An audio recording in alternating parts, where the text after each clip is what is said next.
Hi friends, I am Shameem Kalpeni. എൻ്റെ കൂടെ കഴിഞ്ഞുപോയ മാസങ്ങളിൽ ലക്ഷദ്വീപിലേക്ക് വന്ന് എൻജോയ് ചെയ്തവരുടെ വീഡിയോസാണ് നിങ്ങൾ മുകളിൽ കണ്ടുകൊണ്ടിരിക്കുന്നത്. ഇതുപോലെ നിങ്ങൾക്കും ലക്ഷദ്വീപിലൊക്കെ വന്ന് അടിപൊളിയായിട്ട് എൻജോയ് ചെയ്യാൻ താല്പര്യമുണ്ടെങ്കിൽ എൻ്റെ പേജ് ഒന്ന് ഫോളോ ചെയ്ത് വെച്ചോളൂ. ചങ്ങാതിമാർക്ക് ഫോർവേഡ് ചെയ്ത് കൊടുത്ത് അവരോടും ഫോളോ ചെയ്യാൻ പറഞ്ഞോളൂ, പിന്നീട് ഉപകാരമുണ്ടാവും. മുകളിൽ കൊടുത്തിട്ടുള്ള വാട്സപ്പ് നമ്പറിൽ മാത്രം ബന്ധപ്പെടുക. ഫോം വിളിക്കരുത്, ഇവിടെ റേഞ്ച് കുറവാണ്. ഫോം വിളിച്ചാൽ കിട്ടത്തില്ല. ഇൻഷാ അല്ലാഹ് ഞാൻ ഫ്രീ ആവുന്ന സമയത്ത് വിശദമായിട്ട് തന്നെ വാട്സപ്പിൽ മറുപടി തരാം. നമ്മുടെ അടുത്ത കപ്പൽ യാത്ര ബുക്കിംഗ് എടുത്തുകൊണ്ടിരിക്കുന്നത് 2025 ഏപ്രിൽ മെയ് മാസത്തിലേക്കാണ്. കുറഞ്ഞ സീറ്റുകൾ മാത്രമേ ഉള്ളൂ. താല്പര്യമുള്ളവർക്ക് അഡ്വാൻസ് അടിച്ച് ബുക്ക് ചെയ്യാവുന്നതാണ്. 2 ഭാഗത്തേക്കും കപ്പലാണ്. കൊച്ചിയിൽ നിന്ന് ലക്ഷദ്വീപിലേക്കും കപ്പൽ, ലക്ഷദ്വീപിൽ നിന്ന് കൊച്ചിയിലേക്കും കപ്പൽ. 2 ഭാഗത്തേക്കും കപ്പൽ യാത്ര നടത്താൻ ആഗ്രഹിക്കുന്ന ആളുകളോട് ഒരു പ്രധാനപ്പെട്ട കാര്യം പറയാനുള്ളത്, ഈ യാത്രയ്ക്ക് വേണ്ടി നിങ്ങളൊരു 10 ദിവസം മാറ്റിവെക്കണം. നമ്മുടെ പാക്കേജ് വരുന്നത് 3 രാത്രി 4 പകലാണ്.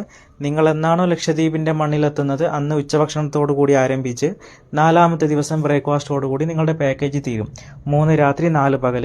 അത് കഴിഞ്ഞിട്ട് 2 ദിവസമോ 4 ദിവസമോ ചിലപ്പം നിങ്ങൾക്ക് എക്സ്ട്രാ ലക്ഷദ്വീപിൽ നിന്നേക്കാം, കപ്പലിൻ്റെ പ്രോഗ്രാം അനുസരിച്ച്. അങ്ങനെ നിൽക്കേണ്ടി വന്നാൽ സ്വന്തം ചെലവിലാണ് നിൽക്കേണ്ടി വരിക. അതിന് പറ്റുന്ന ആളുകൾ മാത്രം അങ്ങോട്ടും ഇങ്ങോട്ടും കപ്പൽ തിരഞ്ഞെടുത്താൽ മതി.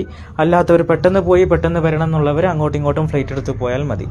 പിന്നെ കപ്പലിൽ പോകുന്നവർക്ക് ഒരു പ്രത്യേക ഡേറ്റ് ഞങ്ങൾ കൊടുക്കാറില്ല. കാരണം നമ്മൾ ഉദ്ദേശിക്കുന്ന ഡേറ്റിൽ ഷിപ്പ് ഉണ്ടാവണമെന്നില്ല, ഷിപ്പിൻ്റെ ടിക്കറ്റ് കിട്ടണമെന്നില്ല.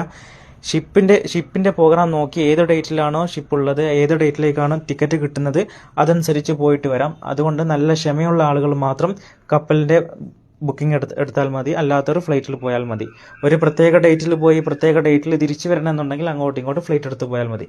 ഇത്രയും കാര്യങ്ങളാണ് പ്രധാനമായിട്ട് ശ്രദ്ധിക്കേണ്ടത്. ലക്ഷദ്വീപിലേക്ക് വരാൻ താല്പര്യമുള്ള ആളുകൾ ആദ്യം 3500 അഡ്വാൻസ് അടിച്ച് ബുക്ക് ചെയ്യുക. അതിനുശേഷം എത്രയും പെട്ടെന്ന് നിങ്ങളുടെ അടുത്തുള്ള അക്ഷയയിൽ പോയിട്ട് PCC പോലീസ് ക്ലിയർ സർട്ടിഫിക്കറ്റിന് അപേക്ഷ കൊടുക്കുക. ഇന്ന് തന്നെ പോയി അപേക്ഷ കൊടുത്തോളൂ. ഇൻഷാ അല്ലാഹ് ഒരു 15 ദിവസം കൊണ്ട് നിങ്ങൾക്ക് PCC കിട്ടും.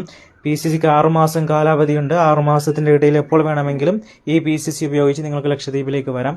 12 വയസ്സിന് താഴെയുള്ള കുട്ടികൾക്ക് PCC വേണ്ട. PCC കിട്ടിക്കഴിഞ്ഞാൽ PCC, passport size photo, Aadhaar, ഇത്രയും കാര്യങ്ങൾ ഞങ്ങൾക്ക് വൃത്തിയോടെയും ക്ലിയറോടെയും അയച്ചു തരിക. ഇൻഷാ അല്ലാഹ് ഞങ്ങൾ ലക്ഷദ്വീപിലേക്കുള്ള പെർമിറ്റിന് അപ്ലൈ ചെയ്യും. വീണ്ടും ഒരു 15 ദിവസം നമ്മൾ കാത്തു നിൽക്കണം പെർമിറ്റ് കിട്ടാൻ. പെർമിറ്റ് കിട്ടിക്കഴിഞ്ഞാൽ കപ്പലിൻ്റെ പ്രോഗ്രാമും നോക്കി കപ്പലിൻ്റെ ടിക്കറ്റും എടുത്ത് ഇതുപോലെ നിങ്ങൾക്കും ലക്ഷദ്വീപിലേക്കൊക്കെ വന്ന് അടിപൊളിയായിട്ട് എൻജോയ് ചെയ്യാൻ പറ്റും. നമ്മുടെ പാക്കേജിൽ 10 കാര്യങ്ങളാണുള്ളത്. 4 കാര്യങ്ങൾ എക്സ്ട്രാ വരുന്നുണ്ട്. എക്സ്ട്രാ വരുന്ന 4 കാര്യങ്ങൾ കപ്പലിലെ ഭക്ഷണമാണ്. ഒരു നേരത്തിന് 50 റുപ്യ 100 റുപ്യ വരുന്നുള്ളൂ. അതുപോലെ കയാക്കിംഗ് ആണ്, ഒരാൾക്ക് 250 റുപ്യ വരുന്നുള്ളൂ. പിന്നെ സ്ക്യൂബ ഡൈവിംഗ് ഒരാൾക്ക് 3500 ആണ്. താല്പര്യമുണ്ടെങ്കിൽ ചെയ്താൽ മതി, ഒരാളെയും നമ്മൾ നിർബന്ധിച്ച് ചെയ്യിപ്പിക്കില്ല.